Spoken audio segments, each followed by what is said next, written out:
Nai-stress o pagod na pagod ka na ba?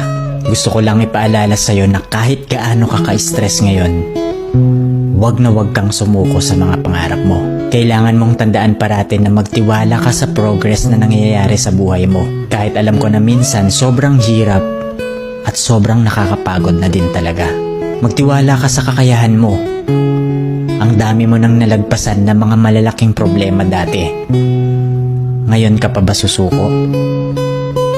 Patuloy ka lang na lumaban.